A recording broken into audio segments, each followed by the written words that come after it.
Good morning. It's 5 o'clock in the morning. Sonoran Desert. We're here for the Javalina Jundred. The day in the life with Donovan Jenkins as he runs his first 100-miler.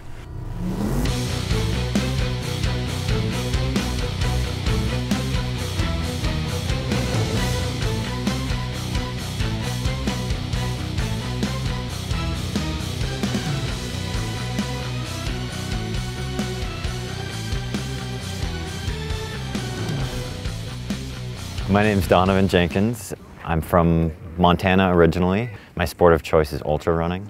I think ultras are mental. I mean, you're running 4 marathons in a row. So after the first marathon, it's in your head, like, you're hurting, obviously. No matter what you do, you're gonna be hurting.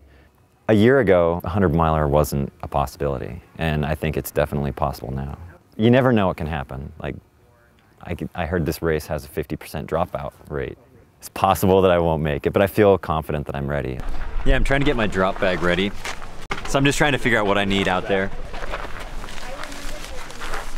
Like a hat if it gets cold. Some candy, chocolate-covered savi seeds, in case I get a little chafing. I'm nervous about a lot of it. I've never ran that far. I don't know what it's gonna be like. I haven't really spent much time running at night. I've heard stories of people who mile 70. What am I doing this for? Why am I out here? You can just sit down or quit. I'm nervous about getting to a point where I just lose motivation for this event. It's gonna be hard. So for your first 100-miler, you don't want to go out too fast. You want to make sure you eat and drink, stay hydrated. So go out slower than you would normally go out. Yeah. So that way the second half, you'll have the legs to be able to run and maybe really push a lot. It's no turning back. 3, 2, 1.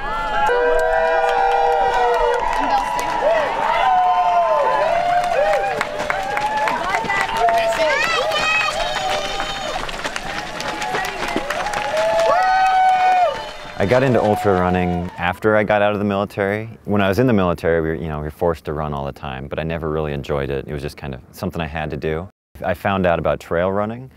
I just thought it was crazy that people would like run 100 miles through the mountains. That's something like I really thought was cool. I started training for marathons and 50Ks and 50 milers, and yeah. Now I consider myself an ultra runner, I guess. Amazing. Been doing it enough.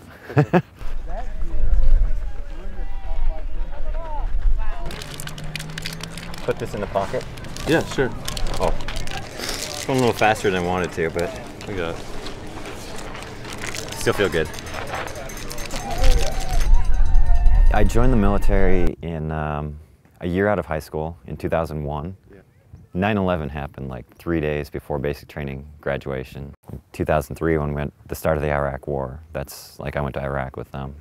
I did 2 tours in Iraq, and the first one was about 9 months long. And then I went back again for another, I think, 7 months. I was an infantry soldier, so. What does that mean? What is it? My job is to carry a machine gun. Some people are cooks in the Army, some people work on computers or drive trucks, and mine was to shoot a gun, so. Wow. Yeah. Welcome to Joya Gardens, pal. All right, Donovan, how you doing? Good. Yeah? Been eating enough? Yeah. What have you been eating? I had bean burritos at the last place. They have them here too. Oh, I'll have a couple more. Do you want to get the gravel off yet? Right. Races like the Javalina Jundred have aid stations every 2 to 5 miles filled with all types of food for runners, a lot of which is vegan. There's fruit, there's potatoes and salt, there's peanut butter and jelly sandwiches, and this one's interesting. They even have refried beans on tortillas rolled and cut up for the runners. So a lot of these runners, whether vegan or not, are eating mostly vegan foods. I mean, if they go on this side, it's all natural. Watermelon, avocados, of course, banana and oranges seem to be the most popular. But then they go into the potato and dump it into the salt. This is the crap that I would never touch. They tend to go for this area here. They tend to go for you know, it's simple sugars. the worms. Yeah. Do people actually eat those? Oh, yes. Oh, by the handful. Avocados, I've never tried them, but apparently they're pretty popular. They're really high in fat. Yes. So per calorie, an avocado has way more calories than say the bananas and the fruit. Yeah, very much so. 65 more miles. Well, when I got out of the Army, I kind of had a hard time readjusting because I'd spent so much time, you know, in that environment where you basically, you're out there looking, you're trained to shoot people if you have to, and basically dehumanize them and not think of them as a person with a family and stuff. I had a couple experiences in the military where I was forced to realize that, you know, these people that were fighting have families and, you know, they're people. I got back and I just kind of had a hard time readjusting, and I had a lot of like guilt and depression. It really made me think about my life and my choices and my values. I mean, it didn't lead to veganism initially, but I started questioning what I was doing, and I think it opened the door. And then like, a little bit later when I heard about it, it's like, oh yeah, that totally makes sense. Like, why would I want to kill and eat something that has a family? Well, since I've become vegan, my life has changed, obviously. Like the vegan community here in LA especially is really cool.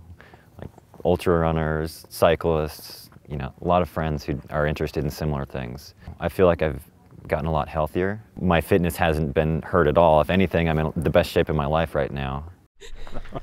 Well, Donovan was behind him. Here comes Donovan. Come on, Donovan, good job. Good job. Dad says good job. Thanks. I said back to the camp here. You're doing really well. Really well. Next lap's gonna be hard. Yeah, it's hard for everyone. Where do you hurt the most, Dad wants to know? Did you want a picture? My knees, I want a picture with my camera. my thighs, Eyes. my stomach, Stomach. my head. Everywhere. So it is now 6:30. Donovan has been running here at the Javalina Jundred for 12 and a half hours. He's about 60 miles in. He's out on his 5th lap. When he comes back, he'll have run 75 miles. I'm gonna go out and pace him, which means I try to keep him moving as quickly as possible. And quickly is still only about 12-minute miles. Hey. How you doing? I hurt. How do you feel? Are you okay? I hurt all over. You're hurting all over? Burrito coffee. And sitting down. Yeah. Here, if you want some hot coffee, it's there. Are you okay? No. Anything you want when you get back? I don't know. A massage in the shower. But I'll do everything I can to keep him moving forward. Hey, let's run to that aid station.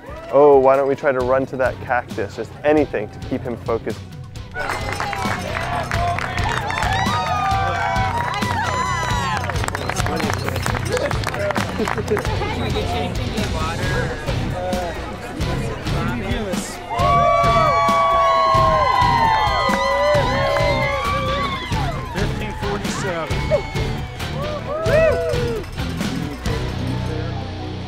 His dad's texting me, what time is it? 2:37 in the morning, wondering updates. Everybody's wanting updates. Everybody's worried. And we wish we could take the pain away. When you're out there, 17 hours into it, is it really worth it? Your whole body hurts. You're like, I could be at home sleeping. Hypothermia. We were like doing really well. We were running everything but the hills. Almost more than halfway, and then his legs started to get tight, and we started to walk a little bit, and he's like, oh, I don't feel well, I'm totally nauseous, and then it just started downpouring, and we were freezing. That was like the hardest 4.5 hours of my life. Oh my god. Last half wow. When it got really low, really fast, right? Yeah. It was such a domino. And we couldn't even walk straight. I was shivering and Oh my god. kept falling off the trail. Lucky it didn't. Alright. Alright, You guys need anything? let's go. You guys Do you have food with you, Matt? Do it. Yeah, actually a banana, a bar, and a gel. Okay. You're set. Donovan, do you need anything before you go? I think I'm good. You're 100-mile man. Almost. Oh, I thought he looked okay, but it sounded like he looked really bad earlier. I think he got at the last aid station. Sounded like he spent a long time there and got dried up, and so that was a good thing because they came in looking pretty good. If I had to say, give any advice to myself, don't quit. Suck it up and, you know, shut up legs, get through it.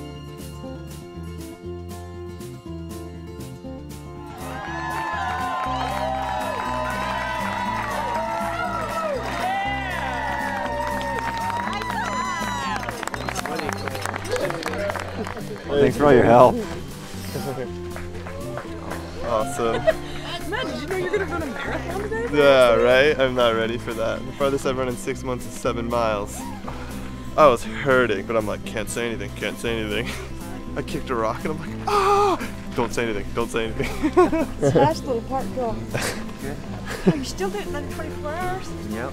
That's amazing. Those last 10 miles, man, we were hustling. I was working hard just to keep up with him, and he'd already run almost 100 miles. It's really amazing. So thank you, Donovan, and you know, thank you everyone at Javalina Jundred for the experience. It's been phenomenal. Now I'm gonna go to sleep.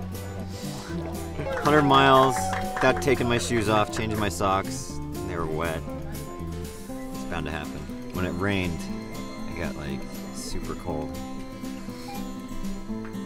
And I didn't think I was gonna make it. I did it. Thanks for all your help, everyone. I couldn't have done it without you guys. Especially Matt, my spotter.